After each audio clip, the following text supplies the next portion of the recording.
Igama kubhaka isibongo bakangizama bathi ngihambile bathi ngibonile bathi ngizenzile bathi wathethe ubhaka udakwe yini ingqwele ebhuqabhuqa imiza abafokazana ngothola lodwa likamentshise thuluza ngihambi nalo ngifice ensimini xama uxakile kusazoshuba kusangenzeka noma yini ngumafavuke njengedanga abaningi unogwaja ubhajwa ikhulule ngumfoka amakhanda khanda indlondlo enamakhanda amabili elesithathu elenkosazana indlondlo namakhanda amabili elesithathu elenkosazana madoda awusuka nini Sazoshuba kusangenzeka noma yini ngithanda nabangangithandi ngoba nabangithandayo bake bangangithanda kodwa namhlanje ngenxa yamaqiniso nokuma kwami sebeyangithanda wena onyanyayo fokofo ngeke ngize ngiphatha mina gcwala ngakufakela nangu sikisi abaningi ke ngibona ukuthi kunzima ukunderstand ukuba iwisdom engaka enginayo liyithatha kodwa uma ngabe if we can go back to 2010 2011 2012 2013 2014 ngaleso sikhathi ngangidemonstrate amandla mina amandla enginawo isikhathi esiningi ngifike ngikhulume mase ngiyawademonstrate ngangidemonstrate amandla lapho amandla ami ayesakhula ngibekelwe ingqinamba kwakumele ngiyinqobe ukuze ngithole i-title yokuba uking angitholanga i-title yokuba uking ngoba kuthiwa ngiqashwe abangani bami nganqoba ingqinamba ezinye zengqinamba engayinqoba ukuthi ngibe uking kwakumele ngiphume ngiye public kulethwa abantu kumina kumele mina umuntu olethiwe egula kwakumele ngimvuse ukuze ngithola amandla ukuba uking kwakumele ingqinamba engadlula kuzona ngizema uking kwakumele umuntu athi efika egula abanye befike sebenelonda ongakazi uyibone kodwa ingqinamba yayithi leyo muntu onesilonda kumele mina ngisilaphe isilonda size siphole kuleyo muntu ukuze ngikwazi ukuthola le title engangikade ngisohambweni layo lokuba uking uma kuukuthi lo muntu ufika ugula nje imlenze ayisavumi ngishukuma nganginengqinamba ukuthi funa mina ngidele konke ngimenze ukuthi asukume ame bebhekile abantu angivelanga abafowethu kwathiwa ngoking bhaka angivelanga ukuthi ngoking bhaka ngibe nengqinamba kuthi la sisebenza khona kuvele kusuka umsindo ongakazi ubone kumele mina ngiwumele lo umsindo ngiyakhumbula bazokhumbula abanye imsindo yasuka ko Pine Town bazoyikhumbula imsindo yasuka ko workshop bazoyikhumbula imsindo yasuka ko Maritzburg abantu abaningi kumele kubonakala ukuthi makusuka umsindo ngizokwazi ukuyinqoba nayo imsindo yayingalingani khona umsindo uqala ukusuka umsindo beshawula yini abantu ngizoba lapha kodwa kwakubhekwa isibindi nokwazi ngiyakwazi ukuma begula abantu kuvele kuqhamuka abaculi ababecula emgwaqweni bethi ibone kumele babe kule sport eqhamuke beyiqulu kumele ngime nangempela ngama ngayinqoba liyompi ngaqhubeka ngasiza abantu ayigcinanga futhi lapho ngithi nginike nje ibhayo encane ngami nokulapha kwami ngoba ngizokhuluma ngento ejulile namhlanje kwaphinda yadlula esigabeni sabaculi bazokhumbula abanye abantu ePine Town lapha erank phezulu la khona kwasuka ama-owner no driver nomphakathi kwathiwa uking bhaka ipermit yokusebenza la uyithathe iphivusa abantu ngavele ngathi mina ipermit la nami kumele ngisiza abantu because indawo yomphakathi le ngangenawo ngempela ipermit kwasuka umsindo kwaliwa kuleso sikhathi ke abanye bazi baya ngisho ebhedlela bazoyikhumbula leyo nto yakuyasuka ePine Town kwazi kwabanye baya ngisho ebhedlela ngesiphithiphithi esenzeka kuyimi kwama-owner bese kuba nawo driver ePine Town yashintsha yadlula isigaba bazokhumbula abanye ke isinyuka ingqinamba hayi ngoba kakade kuukuthi ingoba bayiqhwanqhwa ngama-owner ngoba nomona cha kwakuyingqinamba ekumele ngibhekane nayo ngoba impilo kumele ukwazi ukudlula kwezigameko ezingafani empilweni. Nangampela ngadlula kuleyo driver nama owner. Ngaqhubeka ngasebenza bayazi ama owner ngale koSanti abakondengezi yalapha ko Pine Town nani. Yabayazi leyo mpi mangasobabuze bangakutshela impi yasuka ithinta thina nerenki lapha. Suka lapho ngaba se workshop. Workshop ke ngangiqale khona ngabuye ngashiya ngaphinde ngabuyela futhi workshop. Eyokuqala ingqinamba ngangise workshop lapha ya sasibhekene nenye inyanga engiyihloniphayo engaphakathi namhlanje ejele sasibhekene nayo naleyo ngqinamba yaliwa kwaze kwahlukaniselwana ukuthi omunye akabeli omunye abeli kwasekusala mina lapha estage workshop. Kwafika isikhathi ngawo busy go Pine Town Maritzburg yonke leyo ndawo ngayishiya. Thema kusuka ingqinamba ePine Town ngathi ake ngiphindele workshop. Mangiphindele workshop estage kwasuka umsindo akazubona. Labantu abadayisa lapha ya befonela amaphoyisa bethi umsindo wethu angisasiphatha izipika bethi umkhula wehle ngithi mina ngeke ngwehlisi ngoba ngine permit la. Kwasuka isiphithiphithi kwafika amaphoyisa kwathi waqoqa king ngathi angiyenzi leyo nto ngine permit okuba la. Kwasuka kwadudulwana nani kwaphuka abanye ke lapho. Kwaphuka kwakuyimpiki eyithinta mina namaphoyisa lapha eworkshop izokhunjulwa because leyo mpi yahamba yazi yaqedwa ngale ngaphandle kwase police station lapha eCR yathi ngaphandle yakhulunywa kwazi yaphela khona kwethe ukushubashuba.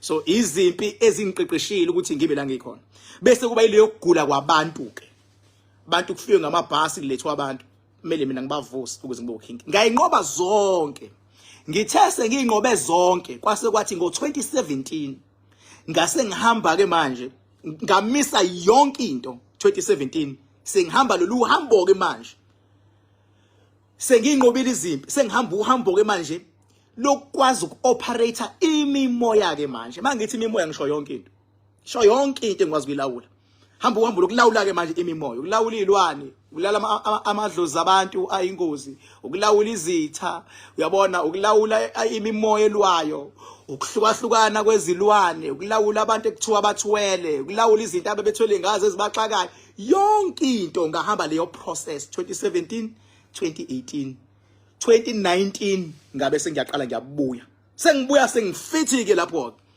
mangibuya isimo sesiqala ukushifta from queen market le yako workshop Maritzburg le ethi abantu yakuba direct isingene kuyini manje isingena kwi social media ngeke ngibezwe abanye abantu kodwa ubone ukuthi zinganeke khona icomment nje eyayenziwe yingane athi umuntu izinyanga zakudala beyihlala egodlweni enjani lezi ezazi ku social media bese ngiyabotha lo umncane khona abantu abade ukukhuliswa aka understand ukushintsha kwezikhathi nezimo uyabo aka understand ukuthi athi umuntu inyanga uyayiyalelwa ngabotha hayi bancane futhi laba aba understand ukuthi ama marketing ahlukene ngezigaba zawo uyabona khona i word of mouth marketing word of mouth it's part of marketing word of mouth marketing ibisebenza kudala because into ezifana no print media nelokhuzana nama radio nani bathi abamnyama bebengenayo access kuyona lonto kalula iaccess kuyona kalula so bekusebenza word of mouth kalula ukuze abantu bezwe ingakho omunye wayethi bengabe kulapha bese ethi hamba utshela abanye ingakho omunye wayekhipha abantu ukuthi akahambe etshela abantu ukuthi khona inyanga usibani umuntu othunyiwe it's a word of mouth yabo asuka lapho ke yazongena ke ngengwabale wonke but ngizobala lengwakhumbulayo yangena ke kwi print media la abantu benza ama poster be advertise emaphepheni uyabona lokho njalo uyabo asuka lapho manje kwi print media yazongena la kwilokhuzana kwi social media ke njengamanje social media it's part of marketing but iyesikhathi samanje ngithi ake ngichazele lapha yabo khona umunye umuntu oyabuze khona umunye nje ukade ebuza ethi King Bhaka kuyenzeka yini ukuthi ufike umuzi womuntu udliwe thi udliwe umuzi womuntu kodwa futhi aphinda abonakala umuntu ehleli kuwona umuzi kanti mawuthi umuzi udliwe akushiwo yini ukuthi leyo muntu usuke usuthathiwe umuzi ngathi mina nalapho futhi ufuna abafundi abantu but akona konke sobafundisa kona abanye ufuna abafundiswa abangani baba abantu uyenzeka umuzi wakho mfethu ukuthi udliwe kanti udliwa nje umuzi wakho awunayo indawo okuhlala ilungelo lakho ke njengomhlali wase South Africa uma kudliwa umuzi wakho ungenayo indawo yokuhlala uyakwazi ukuya ecourt yabona uye court uyocela ukuthi ungakhishwa emzini ingenziwa eviction ungakhishwa emzini wakho bese wena ubeka isikhathi ukuthi esikhathini esingaka uzobe sewuyilungisile indawo okuhlala bese ke uyayekwa uhlala kodwa uyayi-applyela kuqala lonto awudliwa namhlanje bese uhlala khona namhlanje kuqale kube isikhashana uyabona ukhona uyi-applyela yabo u-applyela ukuthi ngingaphumi ngenkathi ke wena usa-applyela mhlawumbe lo muntu owudlile noma ibhenki eludlile lisuke lifuna ukukukhipha ngithi bese uyi-applyele court bese ke kuyathukwa kuthi hawu ubudliwe but uphakathi it's because the operation yakho was successful ukuthi ibulungisa enye bazokhumbula abanye khona lo mama lo oactayo umuzi wakhe ababese bawubhodloza iwindi ngqina ukubiza igama nesibongo yabo base bawubhodloza iwindi wawudliwe kwi-auction umuzi wakhe kodwa ethi angiphumi ngoba nginezingane ethi angiphuma ngoba nginezingane lo mama ubehleli kuona kodwa uyazi sewudliwe ngoba kanayo indawo azoya kuyona aqhubeka hlala kufana nomuntu bengabe renta umuntu erenta kwakho kufuna nibe neagreement yabo kufuna nibe neagreement yokuthi uma kwenzeka ehluleka ukurent uzomnika izinyanga ezingaka before umkhiphe awuvesana umuntu nje athi ehlala erenta kuwena behluleka ukurenta 1 or 2 months usuthi phuma mawenze leyo nto ubugebengu ngeke uyiwine court leyo nto kufana nomuntu mawuzomgadisa indli yakho bese decide ukuthi akasafuna ukuphuma kuleni mhlawumbe wathola indlu yomxhaso ahlale phakathi endlini yomxhaso bese decide ukuthi angisafuna ukuphuma ngoba ngisathi ngizoyapi wena mnikazi wendlu ngokahulumeni ngoba umvumele wahlala awusakwazi ukumkhipha lo muntu lo and sengashintsha futhi lo ngigcina ibuyela kuyena uma engabe ngahamba imigudu eright nefanele so ngiyacela abantu bakithi bekhona izinto abazoyifunda nabazozazi ukuze kuthi noma siba engage umuntu obona ahle uvuthiwe emqondweni yabona ngoba kunzima ukuphendula umuntu ethi umuntu hey umuzu like wasibanibani udliwe pho ufunani phakathi umuzu udliwe mfethu uya-applyelwa ukuthi ungaqala ukhishwe umehluko unikwa isikhathi ngoba vele usuke ingasafanele ube lapho endlini abantu ke abazomthetho nabantu abahlakaniphile nabantu ke abazi izinto lethe ngishoyo bazoyi-understand so bengithi angidlule kuleyo party leyo bengithi angidlule kuleyo party ingakho ukuthi uyangibheka mina into engayidecide ukuyenza mina ngadecide imizi yami ukuyakha ngoba ngifuni ngelinye ilanga kuthiwe khona umuzi wami udliwe khona ngathi sathi kuyakha nawe futhi la ukhona mntana sekhaya uma ikhona isite ngasekhaya kunokuthi uyokhokhela umuzi ngesikweleti thenga isite bese wakha ngokwamandla akho qala uzakhela nje 1 room uhlale kuona ubuye unwebe kube u2 room unwebe kube u3 room awusoze wahlupheka wena nezingane ngelinye ilanga ukujaha impilo ewubukhazikhazi kwesinye isikhathi iya challenge leyo mpilo ewubukhazikhazi yabo. So that is why ngisho ngithi mina even la esilungwini la e44 Oakridge ngazithengela nje ama-site awu2 awu2 nje ngadiliza sengiqala phansi ngakha and kwangisiza ukuthi ngiwathenge cash mase ngiyakha because kwathi noma sengifuna umuzi wami ukumbathisa ngama-tiles wonke ngaphandle nangaphakathi kwabalula because ngiyazi ukuthi umuzi wami akuwona webank ngiyakwazi lokho ukuthi umuzi wami akuwona webank kwalula ukumbathisa kwathi noma ngifuna uku-applyela i-underground kwalula ngiyi-applyele ngiphinde ngiyithole ngase ngihamba futhi underground kodwa ke kwakunemithetho eminingi ngihamba futhi nginesigodlo esi-underground ingakho noma ngakha lapha ya kwesikamakhanda edameni khe ngibhakanza amadem lapha ukwakha kwami lapha ya is because ngiyazi ukuthi ngelinye ilanga leya ndawo leya ivalue yawo yonke inyuswa yimi ngingedwa umphakathi wakhona ngenhlanhla abantu bangale bangithanda ukubhubha basedameni futhi ngiyaqala mina ukubona abantu abathanda umuntu kanje bangithanda ukubhubha ngisho abantu ekuthiwa abathintwe endaweni kodwa amaqhamuka mina nje bathi king and ayijwayelekile imvamisa umuntu akathandwa abantu bala engakhona nala esebenza ngakhona yabo akathandwa kodwa kwami is vice versa ngisho ngiqhamuke emgwaqweni baphamisa izandla izingane zeziguqe zithi king umphakathi ungithanda ukubhubha thana ngithanda ngisho nawo umakhelwane bami yabo so ngithi angiyibonge ke leyo nto. So reason why ngilaba bafethu is because kunezinto ekufuneka sicacise siphinde sifundise kubantu sicacise nje sifunde mase ngiyathandaza ukuthi engathi abantu bangayifunda mfethu lapho ukhona izwa ngami njengoba for the fact kokuthi uyaphila until today kusho ukuthi khona leli dlozi lakho elikuvikele lingafuni nawe. Ngiyacela ngani yakwethu, uma ungakamnayo imali manje, ungaqala ukujezisa idlozi. Ungamjezisa uNkulunkulu. Idlozi lakho lilwa kanzima to get you there. Uzofika. Umehluko wena awazi ukuthi iziphi izimpi zakho eliwa idlozi lakho. Angazi mfethu noma uzongezwa yini. Idlozi lakho likulwela izimpi ezinkulu kakhulu. Wena uzazi, mhlambe kumele ngabe impilo yakho ayisekho emhlabeni. Idlozi lakho libhizi limile. Lilwa lezimpi ezifuna ukukubulala. Ngenkathi ligadile izimpi ngoba ziza ngobumnyama, ziza ngesikhali, ziza ngemimoya enamandla. Njengoba ligade yona liyonto, ekugcineni kumele uphile ube nemali. So idlozi lakho liyafuna ukunika imali, kodwa unike ithuba. Like ninqobe lezitha kuqala. Ziphi izitha ezaqala ukuliwa wobabamkhulu bakho? Kwaya zaliwa wobaba bakho zabahlula. Lezo ngcindezi nalezo zinkinga namhlanje siphezulu kwakho mfowethu. Ubonge ekhaya lakho manginengane yentombazane ehlakaniphile elwela ukuthi yuvuse lo muzi. Bhuti wami, kungathi manginengane ehlakaniphile yentombazane bese uba nomona ngoba uyintombazane. Elinye idlozi liyalibheka izimpi ukuthi impi zale ekhaya zinkulu. Uma ziza ngomfana ngekusebenzeka lula. Angithi nawe uzokhumbula ukuthi impi mayilwa ijaha umuntu wesilisa more than umuntu wesifazane. Mase liyabona idlozi ukuthi asifihle lento, asifihle. Singaqala isibusiso sisinike lo wesilisa. Asisicashise kulo wesifazane wale ekhaya. Uma sisicashisa uzozikhumbula izingane zakwabo. Wena mfowethu ekufihlwe kuyona amandla intombazane. Ngicela ungisize kanje mfethu la ukhona. Ihloniphe le ntombazane ngoba idlozi lakho selisuke labeka amandla kuyona.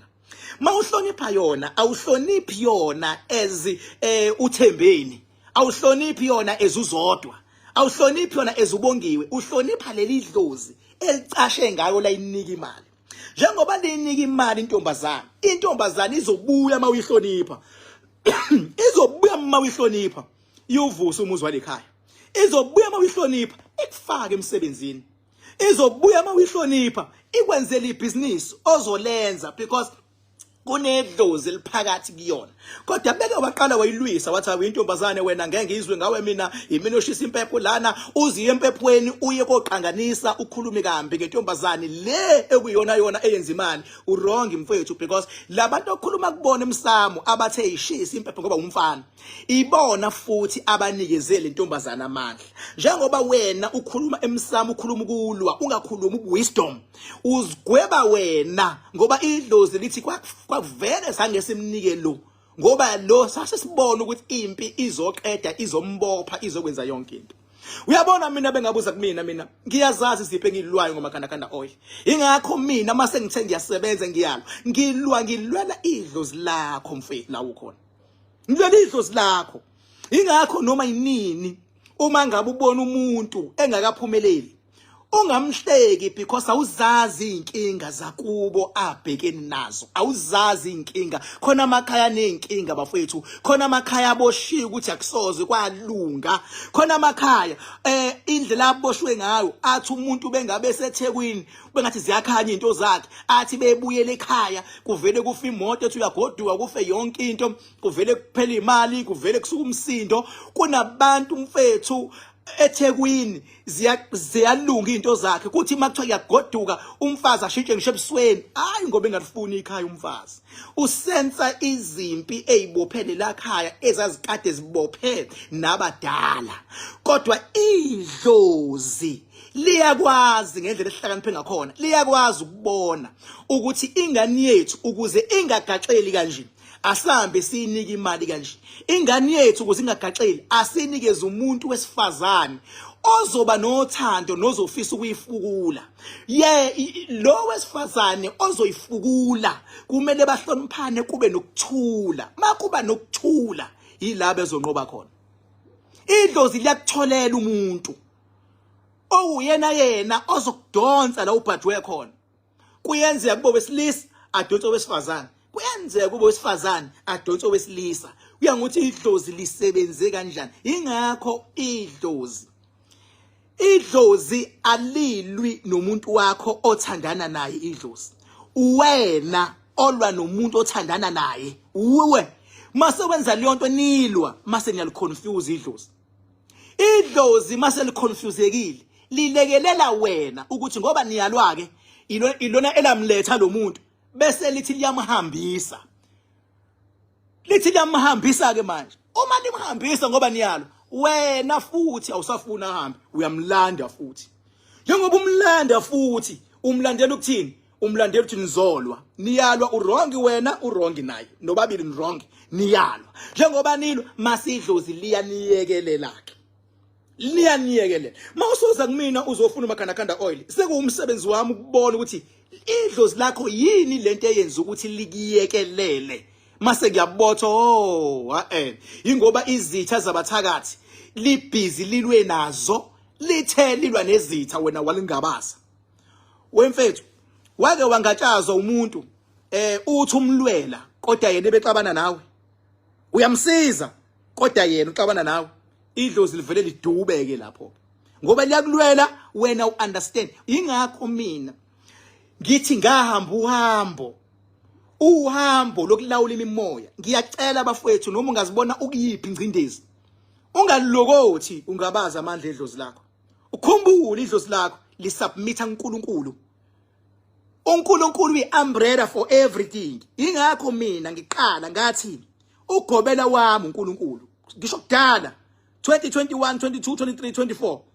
ugobela wami uNkulunkulu ngase ngathi kuwena ngokuthi ngiyayazi into engishoyo ngeke umbone okaNkulunkulu enqotshiwe alikhilanga la nyongifica mina kuthiwe nginqotshiwe khona alikho ngoba njengoba mina kwaba umyalelo wami ukuthi angimbi idama ngilimbanga mina ngoba ngithi ngifuna kubhukude ngifuna ukufaka ufishi kube umyalelo ukuthi angimbiwe idamu limbiwa ngezigaba la extendwa njalo mangabe kuzoba nomcimbi la extend makudlula umcimbi la extend linezigaba zakhona manje nje mangabe ngiyale edamini ngizolishula ngikhombisa lingakanani manje linezigaba likhulu umyalelo ingakho uma ngibhekene nezimpi mawungibona mina ngiqala ngingena empini mawungimlandeli wami usungi-understand celebrate mina ngenkathi ngingena empini ngoba vele egcineni ngizonqoba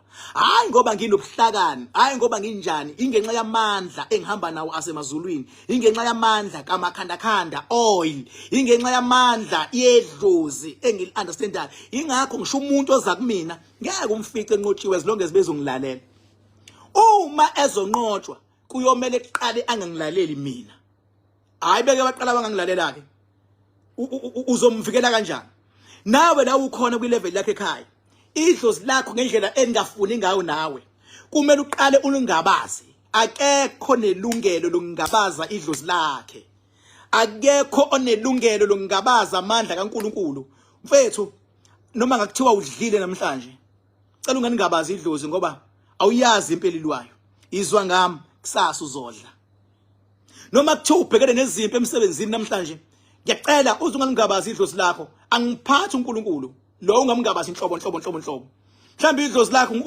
ungabuya uthi awu kodwa basekhona nje abakithi bese uyabuya futhi uthi hayi bakhona kodwa nje you must know ukuthi awubangabazi labantu ngoba abanasizathu sokuthi bakulahlile uwena kuphela ungabadidisa bese benqindeka amandla fana noma uzolwela umuntu bese yakudayisa umuntu obuthi uyamlwela bese edisa ukuxolisa yena kulo muntu wena obakuthiwe ilwa naye omlwelayo bese ekhetha ukuxolisa mase yaxolisa sebexolelana ukuphi wena usala unezitha wena ngoba uthe uthi uyalwa walwela umuntu oxolisayo susele wena unezitha lezo zitho sele nazo ngicela ukutshela dadewethu la ukhona ungavumi ukuba nezitha engezona zakho ngoba izitha as operating ngendlela efanayo khona zikubukayo nje khona zikunika intambende zikubona kodwa ngelinye ilanga zokugweba zikubuke nje uzujabula wena uthi hayi azingiboni izitha zami azingiboni lalela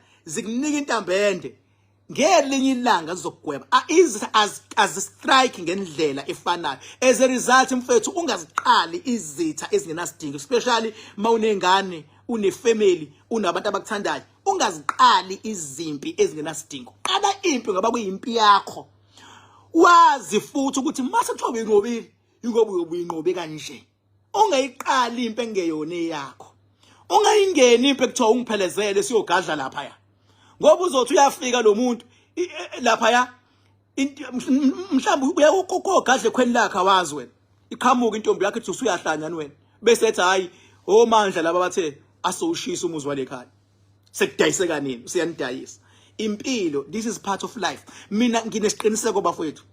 Khona abantu namhlanje abaphezulu empilweni. If you can go back to their previous lifestyle, maybe like 5 years back, bekade kubhede empilweni zabo. Manje baphambili. Khona kade bemabhoza 10 years back. Namhlanje abawona amabhoza. Impilo bafethu iyashintsha. Iyamthatha osemsamo imbuyisele eminyango. Iyakwazi futhi ukuqukula osemnyango iyombeka emsamo. Shuthi hlonipha uzuhloniphe nalomuntu ocabanga ukuthi akayilutho as long as mina ngikhona. Konke sokunqoba. Mase sigqugquzela izingane esizalayo ukuthi aziye ekoleni ziyofunda. Mase sigqugquzela amakhaya esihlala kuwona ukuthi akube nokuthula. Mase uyalinda ke impi ezofika izokuhlasela kunokuthula. Izokuhlasela izingane zakho zikuhlonipha zifunda right bese nilinda impi yonke ezayo kuyona yakho izoliwa idlozi lakho. Idlozi lakho ke liyayilwa impi kodwa mina ngithanda idlozi lakho lilwe impi leyezitha enomngosi. Ngithanda mina idlozi lakho lilwe impi yokuvula imali ibamsele nepower. Le izimpi lezi zezitha ngithanda mina ziliwe ngaleli idlozi engangachaza. Khona idlozi phela leli elihlala ngaphandle. Kwaleli idlozi lenyoka elingavumulekile ukungena ngaphakathi endlini. Elihlala ngaphandle. Abanye bayibiza ngenyoka yedlozi. Leyo nyoka leyo. Yileyo nyoka leyo ngisho uyebhedlela. Ufica ilento ilogo. Mama uma ungagooglisha nje uthi hospital logo uzoyibona leyo nyoka leyo ilogo lapha ya. It says something. Noma ugooglishe uthi World Health Organization logo uzoyibona leyo nyoka. Ingakho mina kuthe kugula umfowethu lo. Ngisachaza le ndaba le yedlozi njalo. Kuthe kugula umfowethu lo uNtando Mhlongo ngenxa yale yanto leya ekakade lenga kuyena. Ngasho ngathi mina sengiyibonile ngizoxhumana noNkulunkulu wasesibhedlela. Angithi uyayizwa language yami leyo. Uyayibona abaningi izobadida. Ngathi ngizoxhumana noNkulunkulu wasesibhedlela. Bese uNkulunkulu wasesibhedlela bese ngokubambisana nepower kamakhanakana oil engiyaziyo nepower yabantu abathandazayo ukuthi uNtanda kasinde including ezinye zezinyanga ebeyithandaza ngoba zikhona izinyanga ebeyithandaza ukuthi akasinde umfana. Bakhona umphakathi obuthandaza kodwa mina ngizoyilawula ngokuxhumana nepower because ngiyayazi ipower yasesibhedlela ukuthi isebenza kanjani. Uma sengixhumane nayo uzosinda umfana afuna ahamba uhlinzwa. Igazi lakhe ngeke basalisebenzisa ngelisasebenziseka ngenye indlela. Usezophila because sibona bazokwazi ukumhlinza. Ngayisho lonto bafethu. Ngisayisho khona abantu abahlekisa ngawo lento bethi wakwabona apho umuntu onelumbu ehlinzwa. Nakhona nga understand ukuthi babe bancane. Bafethu into yami ayichazeki. Ngiyajabula nje mangizwa abanye ezinye inyanga mayihlangene zithi into kaKing Bhaka ayichazeki. Into kaKing Bhaka bafethu ayilingani nokuba inyanga, ingaphezulu kakhulu kokuba inyanga. That is why ngibatshela abantu ukuthi ngikulevel 7. Uma ngikulevel 7 ngeke umuntu okulevel 1 angibone.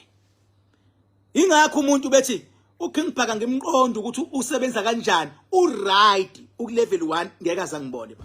Ngeke baba uthi use primary school bese understand izinto ezenzeka e-high school. Lokho will never happen. Ngeke mawusu high school understand izinto ezenzeka kuma tertiary institutions. Lokho will never happen. Ngeke baba we understand leyonto. Ngeke uthi mawusebenza kwifield understand into ezenzeka e-office. That is something else bafethu. That is something else. I-level yami awuyiboni ngamehlo. Uzwa mina ngithi level 7. Mawusubona mase nginqoba izimpi. Uyabona ukuthi hlakaniphile. Useqalile manje uthi ayingeke. Zonke izinto uKing Bhaka uyayinqoba. Uyayinqoba. Bonke abantu kuKing Bhaka bayaxolisa. Labantu bebexolisa abaxolisi kuKing Bhaka. Basuke bexolisa kwipower. Ehamba noKing Bhaka ngoba amadlozi abo asuke sebatshelile ukuthi inkosi liya bafethu angana manje nizoyizwa lo ngeke nami bafethu khona abantu abancane engisuke ngibabona ukuthi balwela umuntu othile la kuma social media ngeke ngidedele iphawu engaka mina ngiyothi ayibhubhisa ingane ngeke ngenze leyo nto eyami power eyokubhubhisa umuntu oyitshela ukuthi uyazi mkhulu iyaleyo nto ngeke ingane njengoba bangaka abantu ababuye bacomment ukuthanda kwabo futhi phela ngingabhubhisa wonke umhlaba ngingaphuca emazulwini power ngingaphuca ukuthi no phela ngisemhlabeni la abantu abakwazi bonke ukuvele babone ukuthi inkosi le same time umuntu bengabe ezofaka icomment ephethayo sengiyabhubhisa qhamuka omunye akhulume ku TikTok sengiyabhubhisa qhamuka omunye akhulume ku Facebook ngiyabhubhisa qhamuka omunye afaka icomment ngiyabhubhisa futhi ngiyagula ekhanda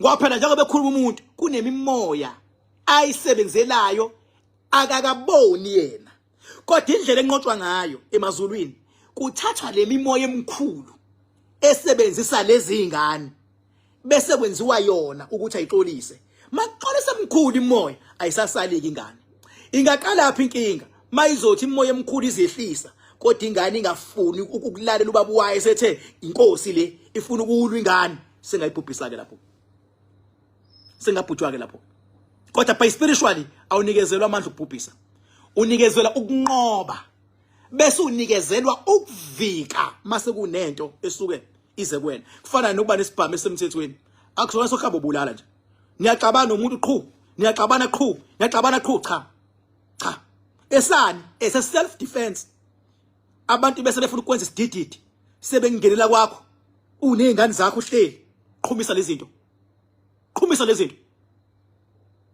izofunani kwakho qhumisa lento uyabona so esiyaliyonto but hayi ukuthi uyaxabana naye usuyaqhamuka wena nginesibhamu mina ngizokuthiwa hayi khohlwa mfana wami ngeke uye indawo mawunjalo hayi uye indawo se self defense so mina ngokwami nje ingakho mina umuntu uma esexolisile alikho ilanga la ngathi khona ngimxolile ngoba akaxolisi kimi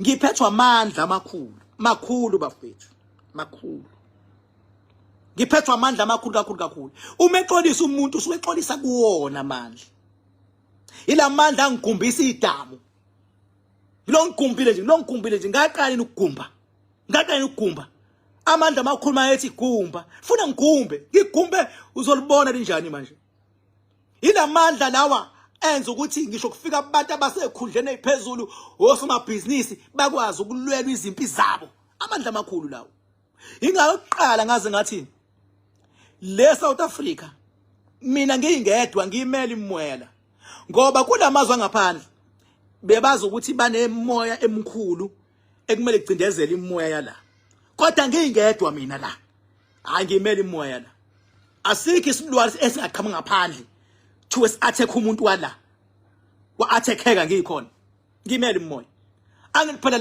lapha ngaphandle bebesebenza ngalezi izilwane lezi ezinenyawo la eSouth Africa bekusebenza imimoya into ezu2 engiyoyichazela khona imimoya khona izilwane ezambayo okwazi ukusithuma okwazi ukwenzana but inkinga yezilwane ezaba ngenyawo zinezingqinamba eziningi I went through that process ngiyayazi njengoba ngiba ukhingi mina khona isikhathi wakufanele ngife ngaso kodwa ngangafa ngenxa yamandla ngase nginqobile ingqinamba zako workshop market ePine Town ngisho le komzimkhulu ngisho emaXhoseni koBhizani ngibuya le mina kude yabo King Bhaka ngibuya ngisho koGoli mina hambe nginqoba ingqinamba fika umuntu kubabaziwe kugoqwe ngengubo mase ngifikile nje ngithatha induku yami ngiyibeke ngithi mase ngimbheke emahlweni mase ngiyabamba lapha avuka umuntu manje kufika umuntu eboshiwe amabhizinisi akhe eshona phansi ewa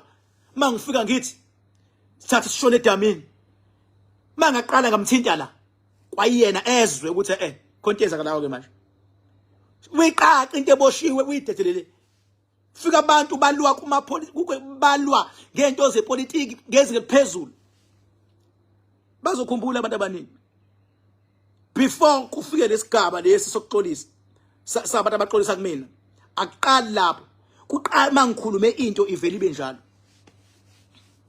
mase ngiyikhulumile ijiki uma ungangilandela kahle from abo 2022 into engangizisho izona khona le ngangakhepa khona ivideo ngisho ngithi ipower kaMalema nepower kaJacob Zuma lawo mapower axhaphazana kakhulu before abasoze bazwana labo bantu kwababathi abantu hayi ke unamanga King napha labantu njoba lokho kunjena bayahlangana manje iEFF yayisupport iMK yayisupport EFF ngathi bafana nisebancane angikhulumi mina ngabantu abadlala ifake smile ngikhuluma ngemimoya ngepower mawuza kumina angibheki mina wena ngibheka imimoya ngibheka idlozi ngibheka ipower ohamba nayo mase ngikulapha mina ngisuke ngisupport idlozi lakho ngisuke ngisupport the spiritual power ohamba naso ingakho ungasoze wanqotshwa uma uzonqotshwa into yoqala uyenze uyoqala mina ungithathe kancane uyoqala mina ungingabazi ngithi hawu uyangingabazi uzonqotshwa ke lapho kweziwa njalo it divide and rule imoya isipana kanjalo iyakudivide nalo muntu okuvikela masishaya umthetho wayo ukuthi yakugweba kodwa ngikhona khohlwa uNkulunkulu anibusise emakhaya inamba yami ithi 0798130260 uya WhatsApp please bandla ma WhatsApp ngiyacela ube specific ngizokhipha nje futhi yabona live landelayo khona inamba engizoyikhipha yabantu abafuna umakhanda oil ukuze kube lula khona abantu abadinga usizo olukhulu bese bakhona umuntu ovele nje afone naye akazizwa ukuthi uthini uyafona kodwa nje uyakhuluma nje utlalela kwenziwe appointment uyafika number 44 Rocky Ridge Road Hirari yabo ukuhlola akuyona into encane isigaba esikhulu lento yokuhlola uyabo ingakho mina makhona umuntu ekuthiwa uthi uyahlola somewhere eshibhile abantu bangaya kuyena kodwa ngendlela leyo yokubuka iziphi zabantu ayikho lula uyabona into eyenzeka kumina ungene esigodlweni ufuna ufike uhlale khona ulinde imizuzwana umqondo uhambe uthi zwisa kulala like uphinde phansi ufuna ukuvuka uzotolekela umuntu inzima kabi lonto ngomthetho kumele ngabe mina ukuhlola kubiza kakhulu kodwa angibizisi kakhulu ngoba mase ufikile consultation ngiyahlola isikhathi akukala isikhathi la kumina ukuthi hayi 10 minutes phuma 15 minutes phuma cha as long as masakhuluma uzube right kuyima uphuma yonke lonto yokuhlola kuba 1.5 cabanga mase ngikusebenza ngezinga lami abanye abakholwa abantu ngoba khona umuntu ofuna athi King ngifuna ungisebenze emakhanda stone uphinde futhi ungisebenze edamini ngifuna nomakhanda oil ngizwile kuthi 7000 wekhanda oil ngiyawufuna nawo mana kuchazele ukusetshenzwa yimi ngezami izandla kumakhanda stone yimi edamini ngiphinde nkunika umakhanda oil konke ndawonye kuba u10000 kodwa ukuze ungadideki vele uwenza u11500 kube ukuthi ngokuhlola because ngeke usuke le kude ufike uzuhambe ungazange ukuthi kwenzakala ngempilo yakho okwakho nje yonke into insebenzo kakhe ngibhaka vesana nje ube no11500 uqedile lapho and ma ufuna insebenzo ezinjalo ungalokho na ubuza into eningi isho King ngidinga insebenzo le yasedamini sekuyazi ukuthi okay awulona lolu hlobo labantu like abavesane bafona umuntu angazi ufuna ukuthini uyasazi istory sakho yasazi because laba umuntu ofona ngoba efuna ukubuza imibuzo eminingi efuna ukuncoma efuna khona bafona kuze kuphela ilo 20 minutes uyancoma nje uyinkinga uyikhala wekingi kunje bafethu ngiyajabula manginconywa ngiyajabula kodwa how about lezi ingcile ezinkulu eziningi engenayo that is why ngithi send uWhatsApp uvele nje uthi King ngidinga umakhanda oil nokuyedamini sekuyazi ukuthi umuntu ofocus uthathwa serious uqalile kanjalo nje ngiyaqala mina ngiyangena esigodlweni ngiyaqala ngiyabheka ukuthi ubani lo muntu ngiyachecka uNkulunkulu anibusise anikhusele lapho nikhona amadlozi enu ningawangabazi uNkulunkulu ngamngabazi uyisiqala futhi uyisiphetho awusozeke wambona okaNkulunkulu nokaJehova enqotshiwe izwa ngami bafethu ningadlala ama scammers angikukhulumi kuma inbox la ku Facebook okwamanje inamba yami i1 u0798130260 mawunikezwe enye inamba omunye umuntu angisayingeni ke lonto ngoba ngibazi nabantu banjani umuntu uvesane nje azonika inamba esithubeni nawo seyayifonela eyibo mina mangukunika inamba ngiyobeza live kanje ngikunikeza inamba ngeke ngithi hayi ke nansi enye siqhamuka ngemessage and mawuzokhipha imali mfethu ilungelo lakho mawuzokhokha uqala ucela i-video call. Umuntu benqaba ukunika i-video call noma kuthiwa uyena ungayifaki imali yakho ngaphandle makuzosho wena uthi hayi my king wena ngiyakuzwa khona abangazi ngezwi mina athi umuntu hayi izwi lakho ngiyakuzwa kodwa unelungelo lokucela i-video call before ufaka imali mfethu uma ubanjwe ama scammers wena unenkinga. Ama scammer vele asebenza ngalabantu abanenkinga. Awukwazi ukufaka imali yakho mfethu enambeni ongakazi unikwe la kubonakala.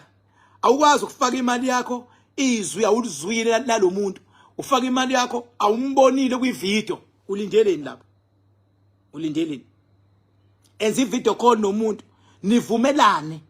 Bengabe ukuthi ufuna ukuthi akuxhumanise nosedeskini e-office through video call nangu girl ozoqhubeka udile naye ke manje uyazwa nangu to I thank you i-address 44 Rocky Ridge Road Hiral noma nje uvule uthi King Bhakanzama iza le Hiral leyo bengabuye edamini King Bhakanzama dam once wathi dam isikushonisa lenake mawuza le Hiral King Bhakanzama awukwazi ukuduka lapho ngoba i-address ungabe uyiphambanisa uyabo. uNkulunkulu anibusise papa yini.